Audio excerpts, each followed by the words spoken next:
Welcome to the Explainer. So, have you ever wondered how hackers actually crack passwords? We've all seen the Hollywood movies, right? Someone in a dark hoodie is furiously smashing a keyboard for like 10 seconds, neon green code rains down the screen, and boom, they've magically bypassed a top secret firewall. But is that actually reality? Not even close. Today, we are completely debunking those tropes. We're going to explore exactly how password cracking works in the real world. And don't worry, we are doing this safely, legally, and purely to help you build absolutely rock-solid security habits. Let's get right into it. So, how do hackers actually pull this off? I mean, is it just magic? Are they just typing random characters at lightning speed until one finally works? Nope. The reality is way less theatrical, but honestly, significantly more effective. It's really all about exploiting weak passwords, leveraging leaked databases from big corporate breaches, and taking advantage of highly predictable human behavior. Okay, let's dive into this. Here is our roadmap for today. First, we'll cover the truth about password cracking. Second, how attackers actually hack. Third, understanding the password hash. Fourth, 5 rules for defense. And finally, a tale of 2 users. All right, part 1. The truth about password cracking. Think of it like this. Your password, it's the key to your house. Cracking is really just the process of finding a copy of that exact key so they can unlock your front door. Attackers usually aren't hacking the password in real time by sitting on a website's login screen and guessing over and over. That's just way too slow. Instead, they grab a password hash from a massive corporate data breach. Then, they use incredibly powerful computers to rapidly try millions of previously copied keys in the lock until one smoothly turns. This rapid-fire automated guessing is a technique we call brute forcing. Moving on to part 2, how attackers actually hack. Now, think about a short, totally predictable password like password123. That is basically a flimsy, rusted padlock on a backyard shed. But a long, random, and complex password, that's an impenetrable bank vault. Why the massive difference? Well, it's just math.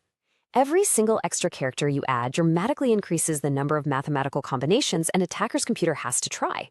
When it comes to passwords, length and randomness absolutely matter. Do a quick, honest self-reflection for a second. Have you ever used your name? Maybe a child's birthday? A phone number? Or what about the all-time classics? 1, 2, 3, 4, 5, 6? The literal word password? Or just mashing QWERTY on the top row of your keyboard? If so, you are definitely not alone. But here's the catch. These exact passwords sit at the very top of leaked lists worldwide. And attackers' automated brute forcing tools will try and easily crack these in a fraction of a millisecond. Literally. Beyond those super obvious bad passwords, attackers generally leverage 4 main approaches. First up is basic guessing, trying common words like admin or welcome123. Second is dictionary-based guessing. They aren't just guessing randomly. They use massive lists of real dictionary words and millions of actual passwords gathered from previous data breaches. Third is password reuse. And wow, this is a massive, dangerous risk. If you reuse passwords, one breached site essentially hands an attacker the master key to unlock all your other accounts. Finally, fourth is phishing. Here, they don't even bother cracking the password. They just trick you into freely handing it over on a fake login page. All right, part 3, understanding the password hash. Now, what's really interesting about this next part is how the math works behind the scenes. So, what is a password hash? It's essentially a one-way mathematical transformation of your password. Think of it exactly like baking a cake. You mix the raw eggs and flour, you bake it, but you can never, ever unbake it back into those original ingredients, right? Reputable websites store this baked hash instead of your actual plain text password in their databases. The real danger happens during a data breach. If an attacker gets their hands on a massive list of these hashes, they can just run their own lists of guesses through that exact same baking formula. If they figure out which plain text password produces your specific hash, well, they've effectively recovered your original password. Let's visualize how this actually plays out in your daily life when you log in.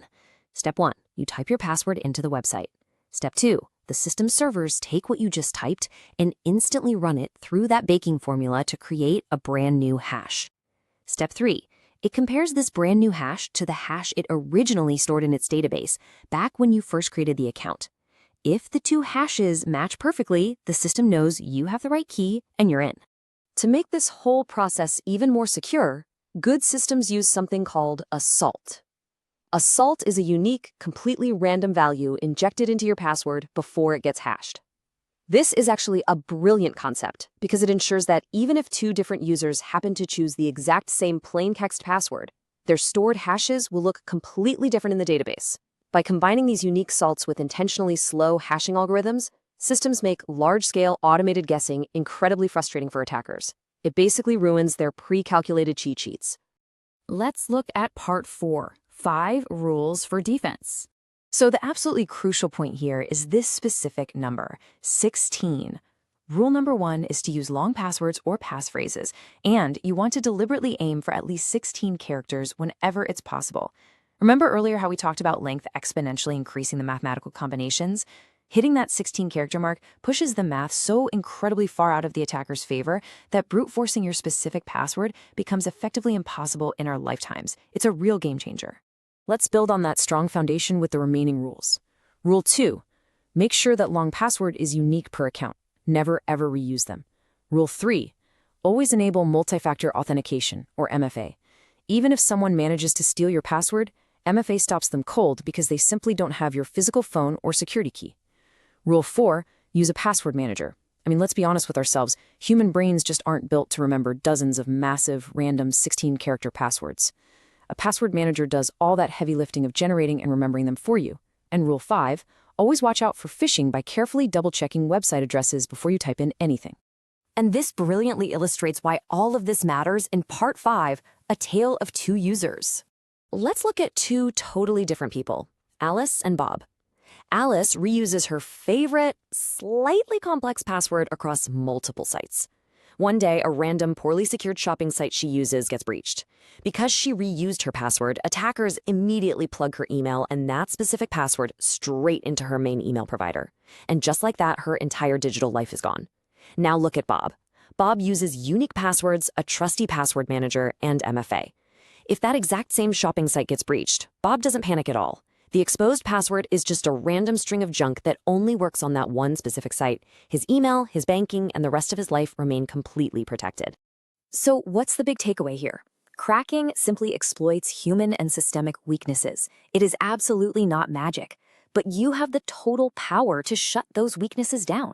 Use long, unique passwords, stop reusing them today. Enable MFA wherever you possibly can, leverage a password manager to make security easy on yourself, and always stay alert to avoid phishing tricks. Cybersecurity isn't about making yourself perfectly invisible or impossible to attack. It's really about making yourself such a hard, frustrating target that attackers simply give up and move on to easier prey. Well, this brings us to the end of our explainer. I truly hope this structured look at password security has empowered you to take full control of your digital life and understand the real mechanics behind the screen. But before we wrap up, I want to leave you with a question, and I'd really love to hear your thoughts. What is your #1 tip for creating secure passwords? Have you found a memorable trick or a specific routine that works perfectly for you? Let me know in the comments. Thanks so much for joining me for this explainer. Stay safe out there on the web and keep learning.